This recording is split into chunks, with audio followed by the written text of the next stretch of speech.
인사 나눕시다. 힘들어도 믿음으로 삽시다. 우리 서리 집사님들 성경 봉독하는 거, 교회 간담회 올라와서 성경 봉독하는 것도요, 믿음 성장이 굉장히 중요하거든요. 코로나 때문에 못했는데, 이제 우리 서리 집사님들도 성경 봉독 순서를 좀 넣어서 성경 봉독을 좀 하게 해야 되겠습니다. 교회 봉사, 교회 신앙은 자꾸 작은 봉사라도 하면서 성장하거든요. 그래서 그랬으면 좋겠다는 생각이 들어서 제 말씀드렸습니다. 오늘 제목은 사레가 하갈을 학대하였더니라는 제목입니다. 오늘 본문에 나오는 내용은 아브라함이 가나안 땅을 들어간 지 10년이 지났을 때 일어난 사건입니다. 그때 아브라함 나이가 75세에 갈 때 우르 땅을 떠났기 때문에 85세가 됐죠. 그의 아내 사레의 나이는 80세였습니다. 아브라함도 사레도 그 나이가 될 때까지 임신을 못하고 있으니 고민이 컸을 것입니다. 하지만 여자인 사레의 입장에서는 고민이 더 컸겠죠. 왜냐하면 아브라함이 살던 당시에 근동지방에서 여자와 시집을 갔는데 아이를 갖지 못하는 것은 여자가 겪을 수 있는 가장 큰 고통이었기 때문입니다. 당시 상황에서는 이런 상황을 타개하기 위해서 아내는 남편을 보고 밖에서 아이를 나오라고 말하기도 하고 또 후처를 얻도록 허락도 했습니다. 사라는 해결책을 찾기 위해서 아마도 많은 날을 고민했을 것입니다. 그러다 마침내 그녀가 찾아낸 해결책은 그의 여종의 몸을 통해서 아브라함의 후손을 받는다는 생각이었습니다. 오늘 1절 말씀을 보면 아브라함의 아내 사레는 출산하지 못하였고 그에게 한 여종이 있으니 애굽 사람이요 이름은 하갈이라. 여기서 로야라다, 이건 출생하지 못했다는 이 말은 여러 가지 방법들을 출산하기 위해서 모든 방법을 다 썼는데 그런 방법들을 다 썼는데도 아이를 갖지 못했다는 그런 뜻입니다. 최선을 다했는데도 아이를 갖지 못한 거죠. 그런데 그녀에게는 여종이 있었습니다. 그 여종은 애굽 여자였습니다. 이집트 여자. 그리고 그녀의 이름은 하갈이었습니다. 하갈이 그녀의 여종이고 더군다나 애굽 여자이니 설령 아이를 가져도 아브라함의 아내를 차지할 가능성이 없는 여자였겠죠. 사례는 이런 경우라면 하갈의 몸을 통해서 아이를 가져도 문제가 없겠다고 생각하며 치밀한 계산에 의해서 일을 벌입니다. 그리고 어느 날 자기 남편 아브라함에게 자신의 계획을 얘기합니다. 사례가 아브라함에게 이르되 여호와께서 내 출산을 허락하지 아니하셨으니 내가 출산을 못하는 것은 내 잘못이 아니고 하나님께서 출산을 허락하지 않기 때문이다, 이렇게 말합니다. 원하건대 내 여종에게 들어가라, 내 여종에게 들어가라, 이렇게 말합니다. 내가 혹 그로 말미암아 자녀를 얻을까 하노라, 이렇게 말합니다. 이 여종에게 들어가면 혹 그녀가 우리를 위해서, 당신을 위해서 아이를 가질 수도 있으니까 당신이 지금 하갈에게로 들어가십시오, 이렇게 아브라함에게 말합니다. 그런데 오늘 말씀을 보면 2절 말씀 뒷부분 뭐라고 나오냐면 아브라함이 사라의 말을 들으니라, 이렇게 나와요. 그러나 아브라함이 사라의 말을 듣지 않았다, 이런 것이 아니라 사라의 말을 들었다고 이렇게 말하고 있는 안타까운 모습을 볼 수가 있습니다. 근데 너무 순순히 들은 거예요. 저항도 하지 않고 거역도 하지 않고 왜 그런 말을 하느냐고, 믿음 없이 왜 그런 말을 하느냐고 책망도 하지 않고 그냥 순순히 받아들이는 모습을 보는데, 저는 이 모습을 보니까요 창세기 3장이 떠오르더라고요. 여러분, 하와가 그 뱀의 유혹에 빠져가지고 하나님이 먹지 말라고 그 마신 선악과를 따먹었잖아요. 그런데 그 선악과를 아브라함에게, 남편에게 줬는데 거역도 안 하고 순순히 받아 먹는 거예요. 이게 우리 시대만 그 여자분들이 강한 것이 아니라 그 시대도 강했던 것 같아요. 요즘 저희들이 집에서 남자분들이 살기 위해서 생존 전략이 다 그거 아니에요? 무슨 말씀하시든지 들어야 된다는 거 아니에요? 그게 아담 때부터 내려온 것 같아요. 아담 때부터. 아담이 그 너무 실망스럽게 먹으라고 하니까 그냥 먹어버렸어요. 당신은 어떻게 이걸 먹냐고 이렇게 따지지도 않고. 아브라함도 마찬가지입니다. 아브라함이 더 초조했다는 얘기 아니겠어요, 사실은? 지금 약속의 후손이 태어나야 되는데 나이는 계속 들어가고 아브라함도 굉장히 초조했던 것 같아요. 그래서 이런 제안을 사라가 해주기를 혹시 바랬는지도 모르겠어요. 어쨌든 얘기를 하니까 그대로 이렇게 받아들이는 모습을 볼 수가 있습니다. 사실 이런 결정을 할 때 우리가 아브라함을 비난할 수도 있습니다만은 오늘 3절을 보면 아브라함의 아내 사레가 그 여종 애굽 사람 하갈을 데려다가 그 남편 아브라함에게 첩으로 준 때는 아브라함이 가나안 땅에 거주한 지 10년 후였더라. 여러분 가나안 땅은요 약속의 땅이에요. 약속의 땅. 하나님이 주시겠다고 약속한 땅 아니에요. 그리고 후손이 태어날 것이라고 말씀하셨어요. 그리고 그 후손을 통해서 하늘과 그 하늘의 별처럼 많은 후손이 태어날 것이라고 약속해 주셨는데 자기 나이가 지금 85세가 되었고 지금 사례의 나이가 80세가 됐는데 아이가 태어나지 않으니까 사실은 이런 제안이 나올 수밖에 없었지 않겠느냐 이렇게 쉽지 않은 결정이었다는 것을 이 말씀을 통해서 창세기 저자가 말해주고 있다고 볼 수 있습니다. 그래서 4절 말씀을 보면 우리 4절 말씀을 다 같이 한번 읽어보도록 할까요? 읽읍시다. 시작. 아브라함이 하갈과 뭉침하였더니 하갈이 임신함에 그가 자신의 임신함을 알고 그의 여주인을 멸시하니라. 아브라함이 하갈과 동침하였더니라고 되어 있는데 이게 이제 우리말로 의역을 하게 된 거예요. 이게 히브리어는 와 야보 엘 하갈입니다. 야보는 뭐냐면 같다는 뜻이에요. 엘은 누구를 향하여요. 누구를 향하냐면 하갈을 향하여 나아갔다. 하갈을 향하여 들어갔다. 이렇게 지금 되어 있는데 여러분 은유라고도 볼 수가 있겠죠. 아브라함은 신앙의 길을 향해 나아갔으면 얼마나 좋겠습니까? 불신앙의 길을 향해 나아간 거예요. 우리 신앙인들이 가야 할 방향은 언제나 신앙을 향한 방향이 되어야 합니다. 오늘 주일날 여러분 나오셨죠? 일단 방향을 잘 잡은 거예요. 여기 나온 거는. 딴 데 방향을 잡고 거기 가서 선하게 살 수도 있어요. 너무 거룩하게 하루를 지킬 수도 있어요.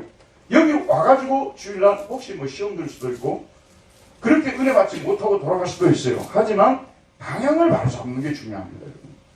신앙은 방향입니다. 방향을 바로 잡아야 돼요. 우리 신앙인들이 가야 할 방향은 언제나 신앙을 향한 방향이죠. 그 길은 불확실하고 어떻게 펼쳐질지 몰라 모험을 해야 하는 길이지만 나중은 반드시 좋습니다. 존 번연의 철로 역정에서 크리스찬과 소망이 걸었던 길처럼 말입니다. 하지만 불신앙의 길은 지금 보기에는 확실하고 안전한 길로 보이지만 나중이 좋지가 않아요. 지금 아브라함은 믿음이 약해질 대로 약해져서 현실의 안전한 해결책을 향해 나아갑니다. 그래서 사레와 여종 하갈과 동침합니다. 그런데 사레와 아브라함이 간절히 바랐던 대로 즉시 임신이 되었습니다. 여러분 불신앙의 길을 갔으므로 임신이 안 되어야 하는데 임신이 돼버린 거예요.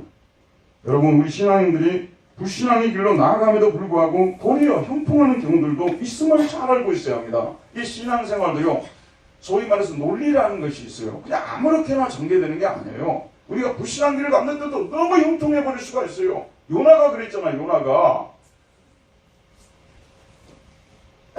이렇게 하나님 가지 말라는 니누에 가는데 가지 않고 다시스로 가는데 거기에 배가 거기에 막 정박해서 배 떠나는 시간이야. 이렇게 잘 맞을 수도 없는 거죠. 반대로 우리 신앙인들이 신앙을 그 길로 나아갔음에도 불구하고 형통하지 않는 경우도 있음을 알아야 됩니다. 아브라함이 하갈과 잠을 잤는데 그녀는 바로 임신을 했습니다. 사실 오늘 본문에 나오지 않았지만 아브라함이 임신 소식을 듣고 정말로 기뻐했을 것입니다. 너무너무 기뻤을 것입니다. 하갈 역시 말로 할 수 없이 기뻤을 것입니다. 자, 여러분 이제 하갈의 편에서 한번 생각해 보자고요. 주인 사례의 여종으로 있다가 갑자기 주인의 아들을 낳게 되었으니 얼마나 기뻤을까요? 이때 쓰는 말이 표정관리가 어렵다는 표현이죠. 표정관리가 어려웠을 것입니다. 그런데 그녀가 좋아서 속으로 만세를 부르고 싶어도 표정관리를 하면서 만세를 불렀어야 했을 것입니다. 그리고 한동안 그렇게 했을 것입니다. 그런데 시간이 지나면서 그녀는 더 이상 표정관리를 할 수가 없는 거예요. 그녀의 주인인 아브라함이 너무 좋아하고 있고 아브라함 가정에서 그녀의 위상도 달라지게 되니 그녀의 마음속에서 기쁨이 에스컬레이터처럼 잘 이렇게 밀고 올라갔을 것입니다. 그래서 어느 날 이 하갈이 요즘에 이제 쓰는 말로 팩트 체크를 해봤을 거예요. 저 팩트가 뭐냐? 무엇이 사실이냐? 팩트 체크를 해봤을 거예요. 체크를 해보니까 주인의 아들을 가진 여자는 누구라는 거예요? 자기가 지금 이 팩트야. 이게 지금 사라는 못 가지고 자기는 가졌잖아요. 이 팩트라니까요. 사실. 그럼 누가 주인 아내 노릇을 해야 할지도 정해진 것이죠. 이제부터 아브라함의 사랑받는 아내는 자신입니다. 이런 생각으로 인해 그녀는 자신도 모르게 자신의 여주인 사례를 대하는 태도가 달라지기 시작한 것입니다. 그래서 4절에 보면 그가 자식의 임신함을 알고 그의 여주인을 멸시한지라 라고 말하고 있습니다. 자, 여기서 임신함을 알고라고 되어 있잖아요. 그 당시 사람들은 임신함을 어떻게 알았을까요? 물론 경수가 끊어졌겠죠. 근데 어떻게 알았을까요? 지금은 이제 산부인과 가면 되잖아요. 사진 찍어보면 되죠. 네, 그죠? 근데 그 당시는 무엇이 가장 확실할까요? 임신했다는 것이요? 배가 불러. 아, 역시 정말. 배가 불러오니까 자신감도 막 차오르는 거야, 이게. 그리고 뭐 자부심도 생기고, 막, 그냥. 이렇게. 사실 여러분, 우리 그리스도인들이요. 모든 일이 잘 되어갈 때 되게 조심해야 돼요. 저도 마찬가지고요. 여러분도 마찬가지고요. 무슨 일이 잘 안 될 때는 사실 큰 죄 범하는 것이 어려워요. 내가 너무 힘들고 뭐 고통스러운데 무슨 범죄할 생각이 나겠어요? 그런데 너무 형통하고 잘 될 때가 항상 조심해야 되는 거예요. 그 이스라엘 백성들이 광야에서는 그런 대로 버티고 나가다가 가나안 땅에 들어가서 얼마 안 돼서 몰락해버리잖아요. 그러듯이 이때 이제 선을 넘지 말아야 되거든. 여전히 하나님이 정해놓은 질서는 사례가 여주인이고 자기는 여종이라는 이 분수를 지켜야 되는데, 그래서 사례를 예전처럼 변함없이 겸손하게 대해야 되는데, 자, 여러분 저를 보세요. 우리 이럴 때 쓰는 말이 그래서 인간 아니냐 그런 거예요. 그래서 인간 아니냐. 인간이란 그런 존재입니다. 인간이란 그런 존재예요. 그래서 하갈이 자신감이 생기면서 자신의 여주인 사례를 무시하기 시작합니다. 4절에 보면 그의 여주인을 멸시한지라라고 되어 있습니다. 그의 여주인을 멸시한지라. 근데 이게 원문에서는요, 여기 주어가 하갈이 그의 여주인 사라를 멸시했다고 이렇게 되어 있잖아요. 근데 이 원문에서는 수동형으로 되어 있어요. 누가? 사라가, 여주인 사라가 하갈의 눈 속에 딱 그렇게 직역을 합니다. 하갈의 눈 속에 스몰로 보였다. 이렇게 되어 있어요. 이 카랄이라는 이 단어가 스몰이거든요. 나지로 보였던 그 사라가 하갈의 눈에 드디어 스몰로 보인 거예요. 영어로 여러분 insignificant라는 말 하잖아요. 중요하지 않은 사람. 별 비중이 없는 사람.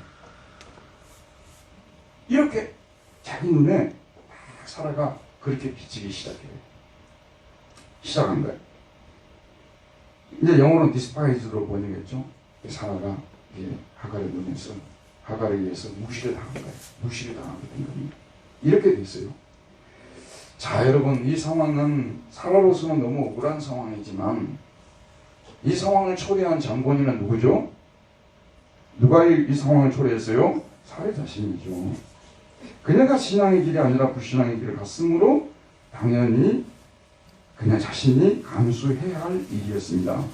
여러분, 불신앙의 길을 가려 할 때 누구나 자신의 상황이 지금보다 더 나아지기를 원하면서 나갑니다. 하지만 시간이 지나면 반드시 안 좋게 돌아온다는 걸 알아야 돼요.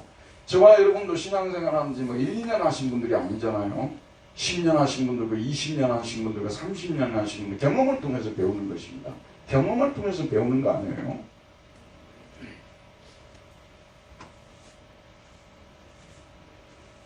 내가 지금 현재 직장을 잘 다니고 있어요. 그런데 B라는 직장에서는 좀 주일날만 나와서 일하면 주일 성수만 안 하고 직장 생활하게 되면 연봉을 2배로 받는다, 심지어는 3배로 받는다는 그런 제안이 왔어요.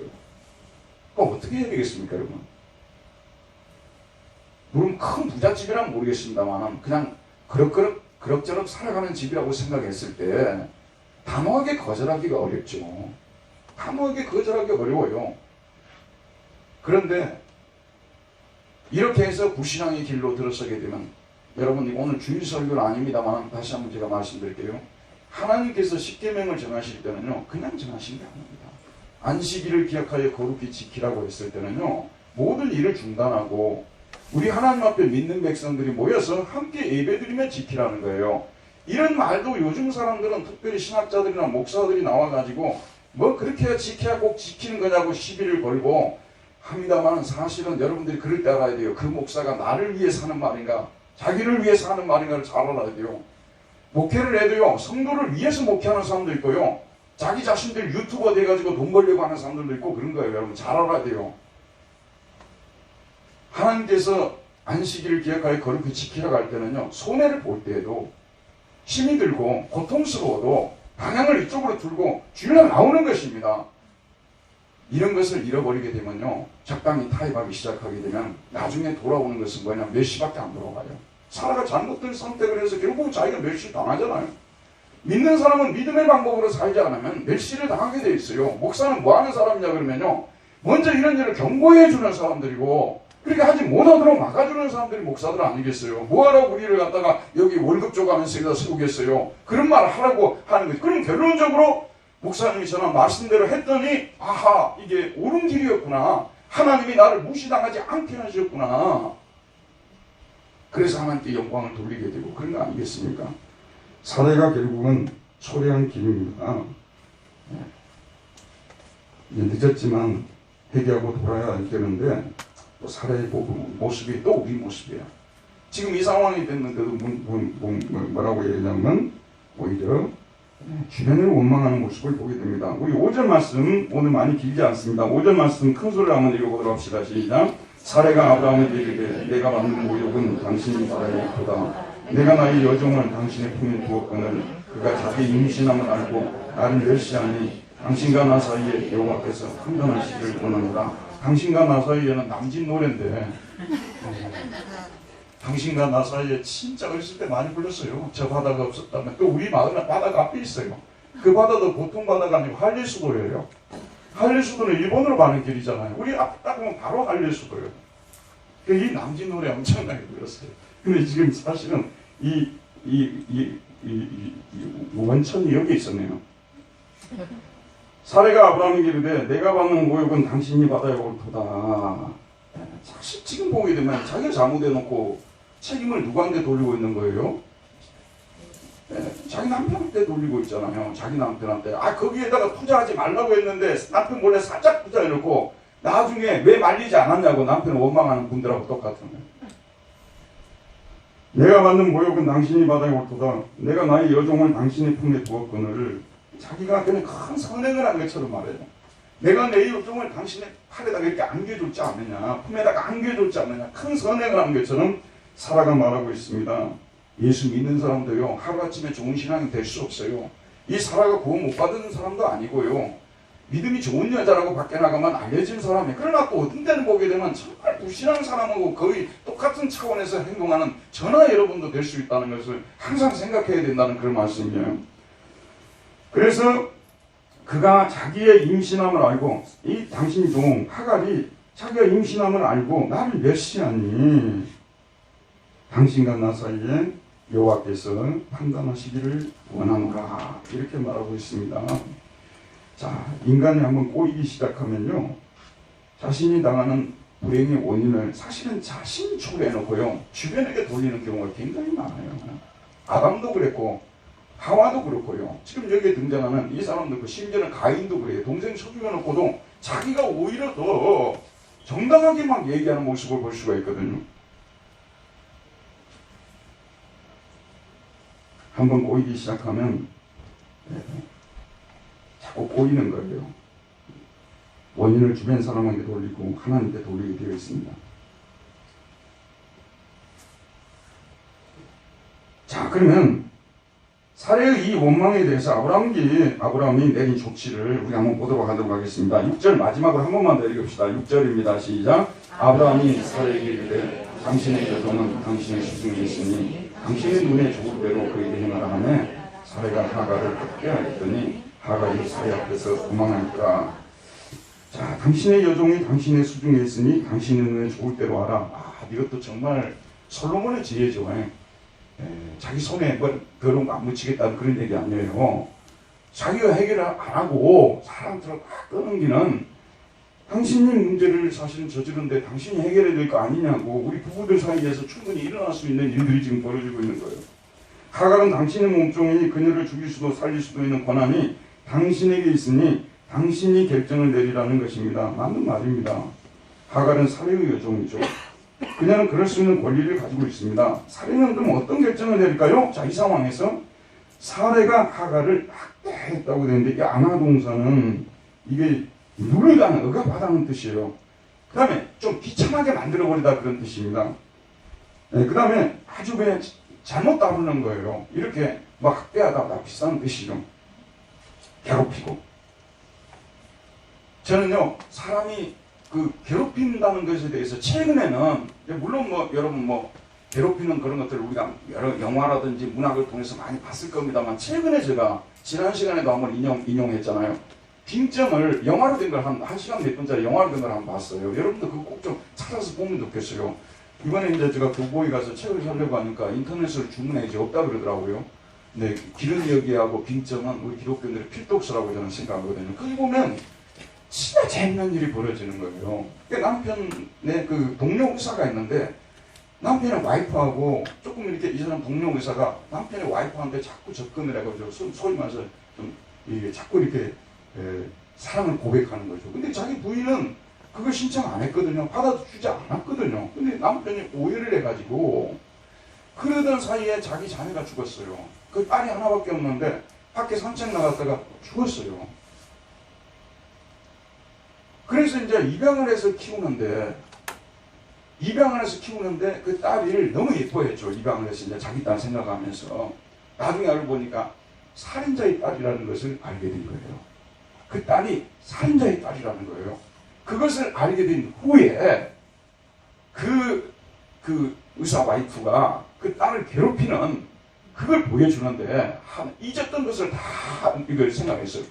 뭐 육성예비 달라고 하면은 그 아들은 그날에 주고 그 다음에 이 딸은 계속 안 주는 거예요. 육성예비 내봤어요 여러분? 육성예비도 모르는 분들이 여기 많죠? 우리 육성예비 내고 다닌 세대예요. 예, 그런 거 이제 달라고 하면은 갖다 줘야 되거든요. 근데 계속 안 주고 골탕 먹이고 뭐 골탕 먹이는 방법이 여러 가지가 등장해요.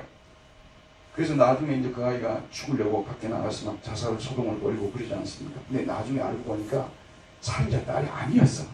그래서 막 괴로워서 이제 이 여자분이 막 죽으려고 하는 진짜 미우라 아야코의 상상력은 대단하더라고요. 그게 아사히 신문에 실렸을 때 막 일본 열도가 그냥 쇼크에 빠졌다고 할 정도로 뛰어난 작품인가 봐요. 그래서 책 사서 또 다시 한번 읽어보려고 합니다. 사람 괴롭힌다는 게 그런 것 같아. 사라가 괴롭히는 장면이 떠오르더라고요. 사라가 그렇게 괴롭혔는 것 같구나. 하갈을 그냥 너무너무 막 그냥 다른 종들 앞에서 모욕을 줘버리고 막 할 수 있는 방법을 다 동원해서 괴롭히게 된 거예요. 그래서 하갈이 더 이상 있을 수가 없죠. 이건 나가라는 거구나. 그래서 하갈이 6절에 보면 사례 앞에서 도망했더라. 사례 얼굴로부터 보이지 않는 곳으로 가버렸다. 이렇게 되어 있어요. 학대를 참다가 못해서 더 이상 못 참아서 사라가 보이지 않는 것으로 도망갔다입니다. 사실은요, 이 본문이 이렇게 되어 있습니다만은 그래도 하갈은 끝까지 버텨야 돼요. 끝까지 버텨야 돼요. 그리고 아기를 거기서 낳아야 돼요. 그렇죠? 연속국을 맞으면 끝까지 버티면서 낳아야 되죠. 여주인의 권위를 인정하면서 끝까지 버티고 낳아야 됩니다만 너무 힘들어서 도망가는 소극적 태도를 취하게 됩니다. 우리가 교회 생활할 때도 그래요, 여러분. 교회 생활할 때요, 좋을 때도 있지만 좀 안 좋을 때도 있고 그렇거든요. 좀 안 좋은 시간에도 목회자와 우리 성도들과의 그런 안 좋은 또 관계가 맺어질 때가 있고요. 또 우리 성도들끼리도 A라는 성도로 인해서 막 볼 때마다 힘들고 이런 경우들도 있어요. 그래도 우리는 좀 힘든 때도 잘 견디고 나가면은 나중에 그게 다 극복이 되고요. 다 좋게 됩니다. 근데 그런 것을 극복하지 못하고 이게 뛰쳐나가게 되면 계속해서 방황하게 된다는 것을 다음 시간에 제가 말씀을 드리도록 할게요. 자, 아브라함 가정에 일어난 비극과 수습방안 한번 보도록 합시다. 아브라함 가정에 비극이 탄생했어요. 이 비극의 탄생은 누구로부터 시작이 됩니까? 사실은 사라로부터 시작이 되죠. 자식이 아직 태어나지 않아도 지금 저와 여러분 여기 앉아 계신 분들요, 자식 태어나지 않아도요 사실 인생 사는 데 큰 문제 없어요.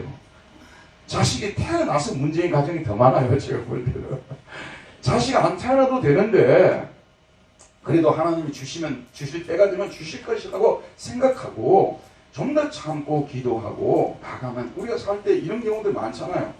잘 이루어지지 않고 힘들고 그런데도 기도해야 되겠다, 그냥 기도해야 되겠다, 기도합시다 하고 이렇게 나가면요 어느 순간에 내가 원했던 것들이 다 이루어져 있는 이런 경우들이 많이 보이지 않습니까? 사라가 그렇게 했었어야 되는데 원인 제공은 사라가 한 것이에요. 불신앙적인 인간적인 방법을 동원한 자신이 비극의 탄생을 만든 사람이. 두 번째는, 이 비극을 만든 두 번째 주인공은 사레의 남편 아브라함입니다. 그는 사레가 그런 불신앙적인 인본주의적 방법을 요구했을 때 단호하게 물리쳐야 했을 것입니다.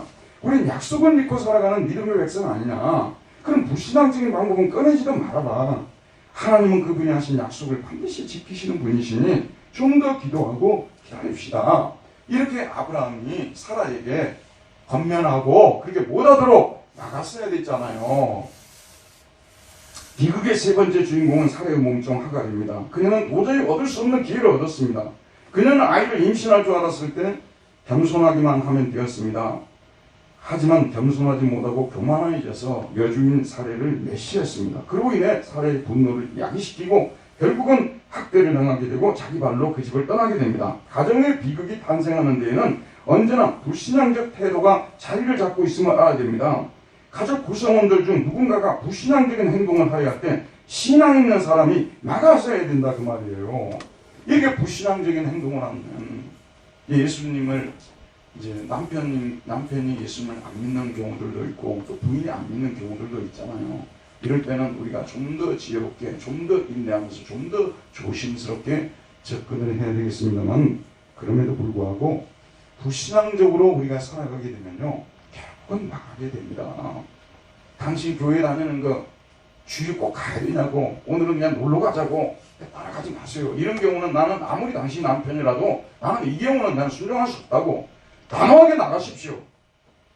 여러분 믿으시기 바랍니다. 저녁 되면 남편이 아쉬워서 밥 달러 오게 돼 있어요.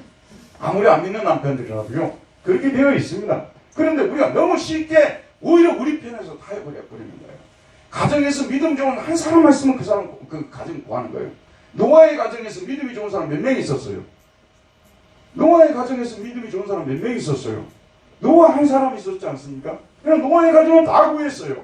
저는요 우리 교인들 중에서 이렇게 좀 믿지 않는 남편이나 또 믿지 않는 자녀들하고 함께 사는 가정들을 제가 알거든요. 매일 기도하죠.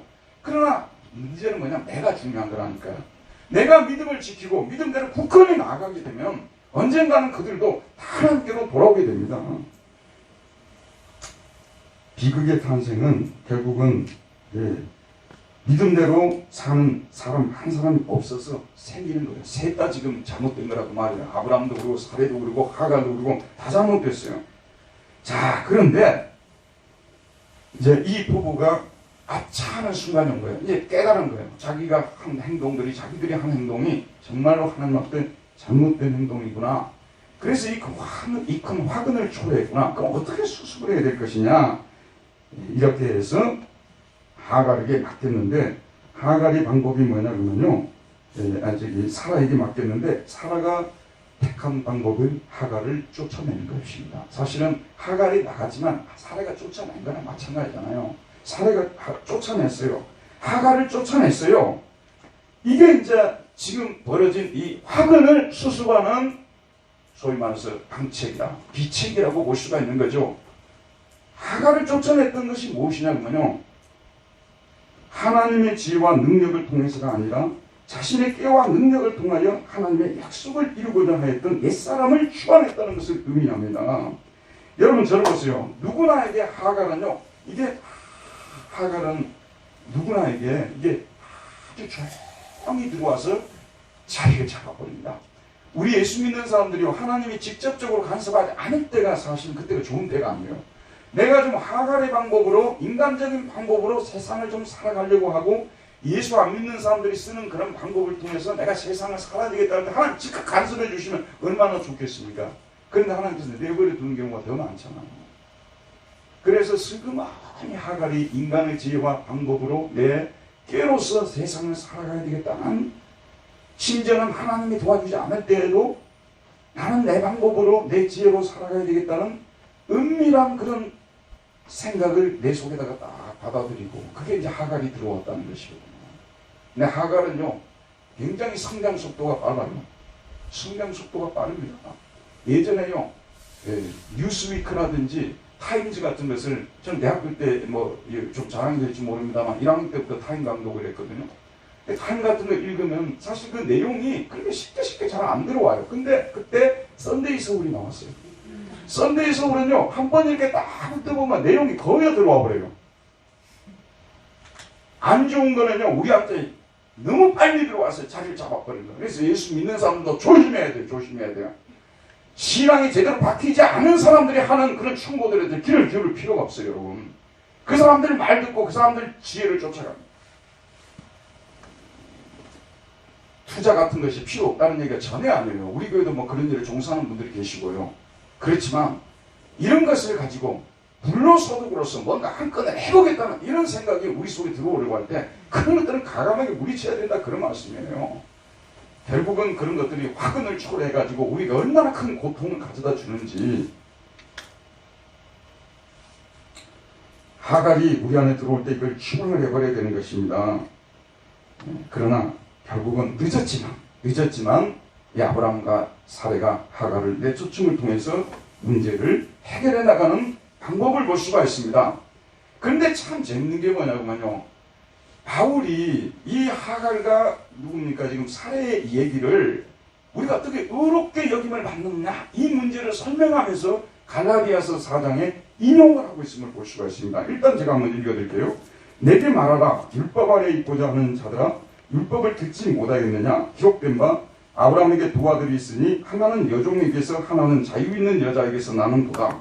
여종에게서는 육체를 따라 났고 자유 있는 여자에게는 약속으로 말미암았느니라. 이것은 비유니 이 여자들은 두 언약이라. 하나는 신의 산으로부터 종을 낳을 자니 곧 하갈이라. 이 하갈은 아라비아에 있는 신의 산으로서 지금 있는 예루살렘 같은 곳이니 그가 그 자녀들과 더불어 종노릇하고 오직 위에 있는 예루살렘은 자유자니 곧 우리 어머니라. 기록된 바 잉태하지 못한 자여 즐거워하라. 상고를 모르는 자여 소리질러 외치라. 이는 홀로 사는 자의 자녀가 남편이 있는 자의 자녀보다 많음이라 하였으니 형제들아, 너희는 이삭과 같이 약속의 자녀라. 그러나 그때 육체를 따라 난 자가 성령을 따라 난 자를 박해한 것 같이 이제도 그러하도다.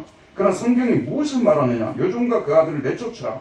여종의 아들이 자유 있는 여자의 아들과 더불어 유업을 얻지 못하리라 하였느니라. 그런즉 형제들아, 우리는 여종의 자녀가 아니요 자유 있는 여자의 자녀니라. 이게 이제 아브라함의 그 뒷부분에 이삭과 이스마엘 나오고 전체를 포함해서 갈라디아에서 인용하고 있는 것을 볼 수가 있는데요. 자, 들어보시오.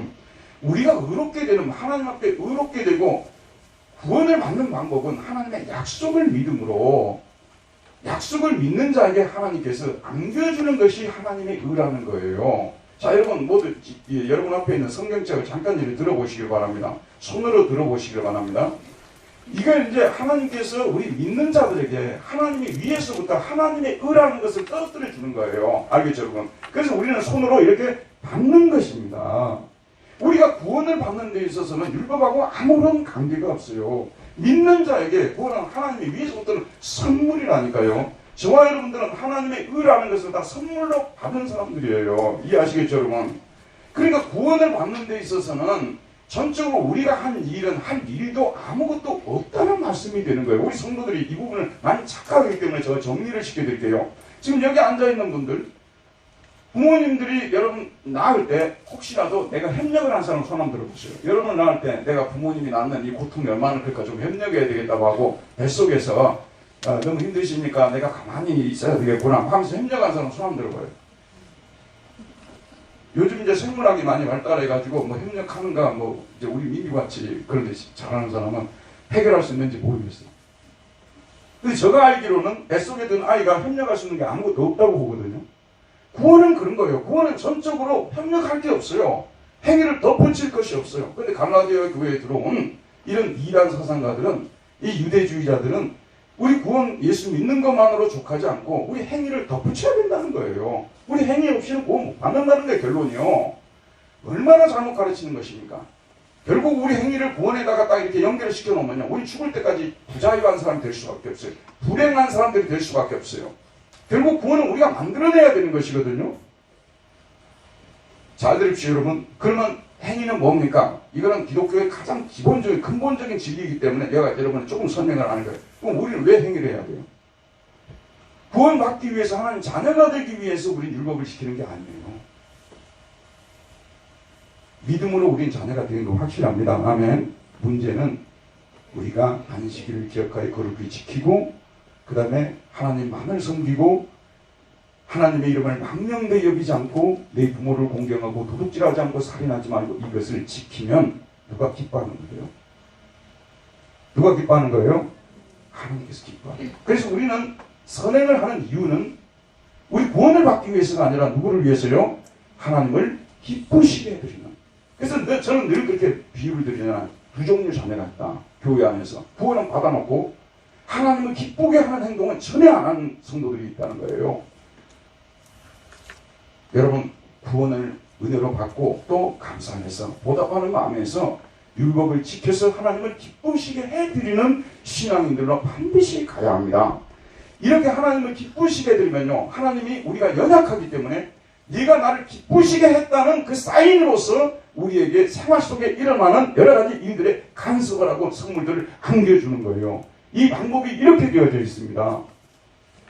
그런데 지금 현재 하가를 끌어들여 가지고 이 인간의 노력과 인간의 뼈를 통해서, 인간의 행위를 통해서 구원을 받겠다고 하는 사람을 바울이 강하게 비판하는 것을 볼 수가 있습니다. 구원은 여러분 제대로 정리하고 가야 됩니다.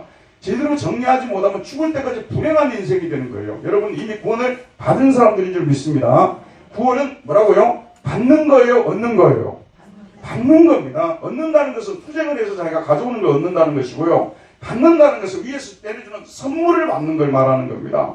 자, 그러면 이제 마지막으로 우리 이제 믿는 사람에게 한번 적용을 시켜보도록 합시다. 이미 우리는 구원 받은 사람들이죠. 그런데 배난 것이 배난 것이 사탄이 배난 것이 아니에요. 세상이 배나지 않았어요. 구원은 받아도 육신이 배난 것도 없어요. 여러분 남 싫어하죠? 되게 싫죠? 예수 믿고 나서는 싫어하지 말아야 되잖아요. 근데 싫은 사람 싫죠? 아니 대답해봐요. 변했어요? 안 변했어요? 예수 믿고 나서도 우린 싫어하는 사람 싫은 거 변하지 않는 거잖아요. 자, 우리 안에는 여전히 죄악의 본성이 있어요. 그리고 세상은 우리를 넘어뜨리기 위해서 마귀가 세상을 통해서 온갖 방법을 통해서 우리를 이렇게 유혹하고 막 넘어뜨리려 하기 때문에 우리도 살아가다 보면요, 하갈의 꾀를 쓰게 돼 있는 거예요. 그래서 우리도 세상적인 방법, 인간적인 방법으로 내가 지금 어려움을 당할 때 해결해 보려고 하는 유혹을 받게 되는 거예요. 잘못된 줄 알면서도 성령께서 그것이 잘못됐다고 알려주는데도 거역하면서 내가 내 방법으로, 내 꾀로서, 내 지혜로서, 이런 지혜를 쓰는 이거는요, 특별히 여러분 자기가 지혜롭다고 생각하는 분들이 이런 지혜를 많이 써요. 자기가 지혜롭다고 생각하는 분들이요. 그래서 자기 지혜로 뭔가를 착수하고 뭔가를 한다는 말이에요. 근데 그게 나중에 자기 발목을 잡을 줄 누가 알아요?